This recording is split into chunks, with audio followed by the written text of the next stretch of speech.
You're sitting on the couch, thinking about something else entirely, and your hand is already reaching for your phone. Then you catch yourself mid-reach, and the first thing that shows up isn't a reason. It's a verdict. Addicted.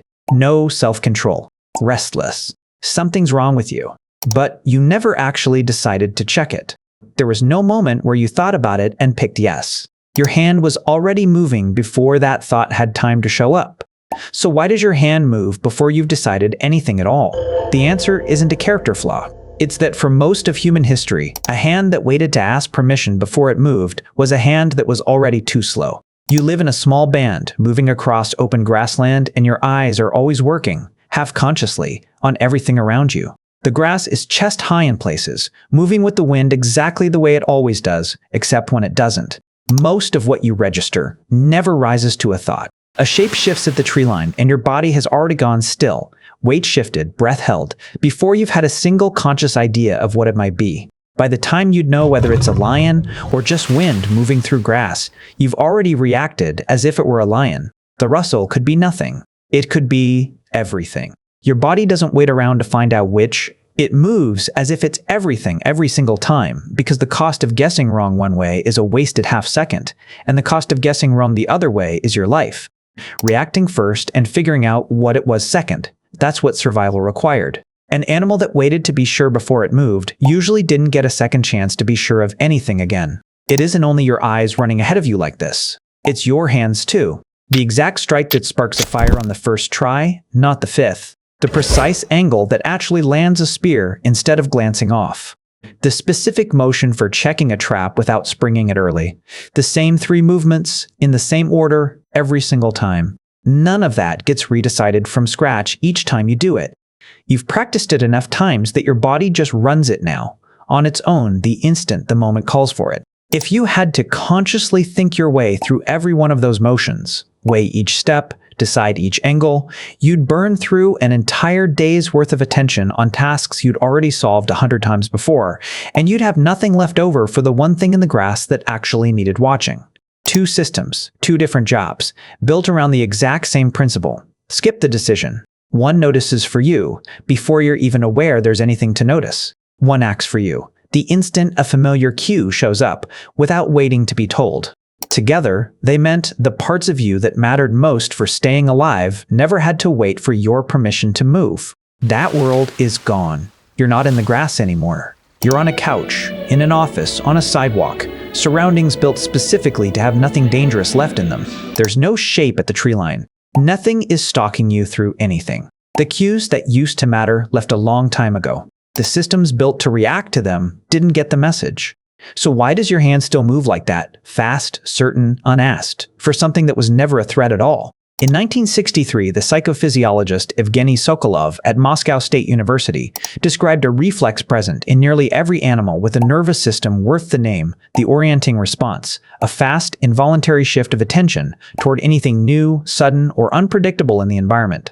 Sokolov called it the "what is it" reflex, because that's exactly what it does. It doesn't wait for you to notice something is different. It notices for you, and only afterward hands the result up to the part of your mind that experiences noticing as a thought. That's the part that matters here. The capture happens before the identification does. Your attention is already moving toward the change in light, the sudden vibration, the flicker of motion in the corner of your eye, and only a beat later does the rest of you catch up enough to call it a notification. This wasn't built to be optional.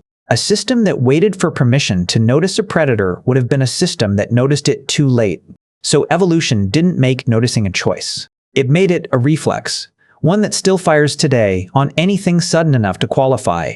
A flash of light, a change in sound, a screen turning on in a dark room. There's a second piece to Sokolov's finding that matters here too. Repeat the exact same stimulus over and over, and the reflex fades. Your brain learns it's not new anymore, and eventually stops flagging it as urgent. But change it even slightly, and the reflex fires again, fresh, as if it's never seen it before. That's exactly what a phone does that almost nothing else in your day does. Every buzz is attached to something slightly different. A different name, a different message, a different photo. So the reflex never gets the chance to fully habituate. It keeps treating each one as new, because in a very narrow, literal sense, it is. So if your attention is already being pulled toward it before you're even aware you've registered anything at all, why does your entire hand follow through? Why does it unlock the screen and open the app, all without a single conscious decision showing up anywhere in that chain? In 1998, neuroscientist Anne Graybiel at MIT published a finding about a brain structure called the basal ganglia, the part of your brain that takes over well-practiced sequences of action once they've been repeated enough times. Her research showed that this kind of learning can happen and operate entirely without conscious awareness. She trained animals to run the same simple task over and over and watched what happened inside the brain as the task went from new to automatic. Early on, activity stayed high the whole way through, the brain working through every step. But once the task was fully learned, that activity collapsed into two short bursts, one right at the start, one right at the end. The middle went quiet. The sequence had been compressed into a single unit. One thing, not many, and once that happens, the basal ganglia doesn't just help you do it faster. It takes over the entire sequence and runs it start to finish, without checking back in with the part of your brain that makes decisions. Reach, unlock, open, scroll. That's not 4 decisions anymore. It's one motion, compressed the same way striking flint or checking a trap once was. In 2002, the psychologist Wendy Wood at USC measured exactly how much of daily life actually runs this way. Tracking real behavior across real days, she and her colleagues found that roughly 43% of what people do isn't decided in the moment at all. It's executed, the way a well-practiced motion always was, long before anyone had a phone to practice one on. And it isn't happening once. It's happening dozens of times a day, and not one of those reaches ever passes through the part of your brain that makes decisions at all. And here's what nobody points out. Your phone isn't just another object sitting in the environment waiting to be noticed like everything else once did. It's built to trigger both of these systems at once, and at a strength nothing in your ancestral environment ever came close to. The biologist Nico Tinbergen in the 1950s found that animals respond even harder to an exaggerated version of a natural trigger than to the real thing. A fake egg, bigger and more colorful than any real one, pulls a bird's instincts harder than its own actual egg does. Researchers later called this a supernormal stimulus, a manufactured cue engineered past anything nature ever produced. A notification is exactly that. Brighter, more sudden, and more unpredictable than any flicker of grass ever was.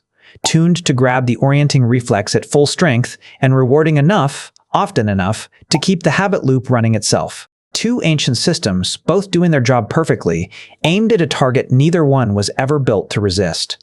Here's what's actually happening in that half second before your hand moves. This was never a character flaw. You have a fast, ancient reflex that flags anything new before you're even aware of it, and a second system that carries a well-practiced motion through to completion without asking anyone's permission first. Both of them were built to keep your ancestors alive without wasting a single second on deliberation. They aren't broken and they aren't weak. They're doing exactly what they were built to do, aimed at a target neither one was ever designed to see coming. The reach isn't proof something's wrong with you. It's a system running exactly on schedule, just aimed at the wrong century. Your ancestors needed a hand that moved before they'd finished thinking, because thinking too long could cost them everything. You don't live in that world. The reflex never got the memo. It's still standing at its post, flagging every flicker, running every well-worn motion the instant it's cued, faithfully, perfectly, for a danger that stopped showing up a very long time ago.